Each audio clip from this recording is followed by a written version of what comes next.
Hey, what's up mga lods? For today's video, natay gayon o Rouser 135. Ang problema niya, dili daw mo power ang motor ni sir. Yan na siya, palimpyuhan ng karburador. Pero sa akong analisasyon sa iyang motor, dili karburador ang daw. Okay. Once maka-under siya inig-init, ma-under naman siyang tarong. Pero low power lang siya. So, na lain pa nga motor, na FI pa ni kay low power.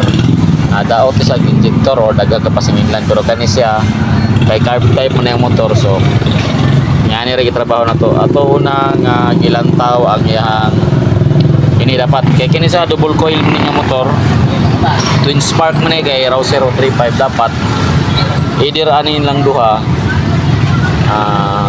nani sa kurente. Pero bisan pagtangtangon mo ng isa maandar gyapon ni motora, dapat sa maandar gyud kay ang kini siya mo na sa main source din kini siya mo na siyang power.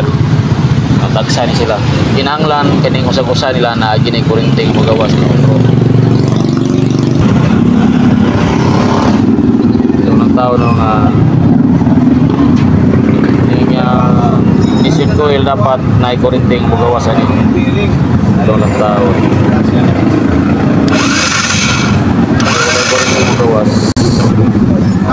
Ang linya din itong motor mga loads na is duha supply sa kurente ani ato ang motor sa Rouser kini. Hindi siya ang linya sa kurente ni. Muna siyang output sa tagsa-tagsa ka ignition coil. So ato makita diri kini iyang ignition coil isa ana siya wire.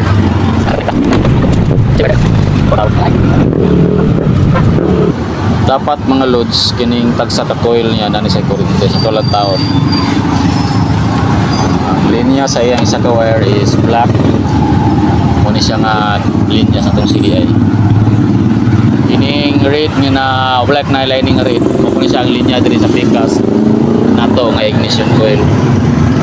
So dapat aning duha mga loads na sa kurente. Pero bisan pag naisa ni nga mawad-anog linya, maandar gid hapon siya. Pero problema lang basta bugna o setting siya. Pero once maka-andar na siya okay na, pero ang problema wala siya power. So kung karburador ang daot sa inyong motor, pag once gali magpurot-purot na ginapabindi. Pero ang problema sa iyang motor kay kuan man kanang wandar man siya inig-init pero low power lang siya, wala siya kusog. Mura sa sakyanan ba nga sa tulo ka ignition coil duha ra nga function, ang isa wala kani iyahang isa ka ignition coil mo magfunction, ang pikas wala. So atong gisubay mga loads basic kita tong pato no lataw na to ang linya kay kini electrical man. So ang pangitao na to ang linya ni mga loads is katong linya sa black na lining red. So mo ni siya. So nakita na to diri mga loads no nga murag wa gini sa katilaw og wire ba o natagak man. Kay iya man gini gisuksukan og po mga loads boss lado ko ana be o. Kanay yang gisuksok dia. Diri yang gibutang.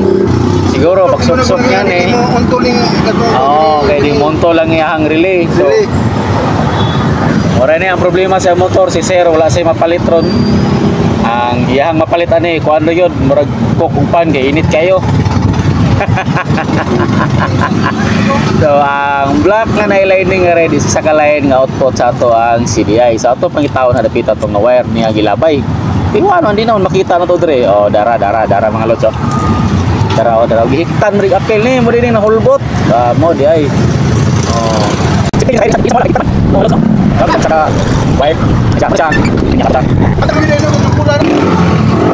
so sa mga loads kasi connection na to dire isang wire ini nga wire to pula nga badless pula ito badless pula badless ito di ay ini sa connection niya dire. So sa CDI di sa Rouser so wala na suito kining duha mo ni output sa yang duha ka ignition coil.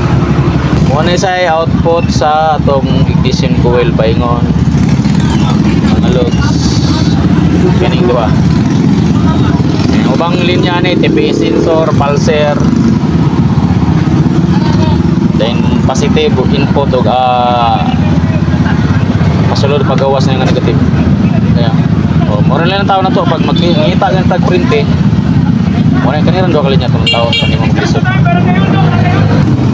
So ato na nauli mga loads. So ato testing aron na bay kuryente. Ato na pong nauli ang isa kay ignition coil, isa kay ignition coil na so testing na to na bay kuryente. Play ko minad be. Tangon. Wow. Starter lang. See? Si Juan og si Jose. It's alive. So ingana sa mga loads no. Abi karburador. Minsan na karburador, minta kayo, abi karburador ora.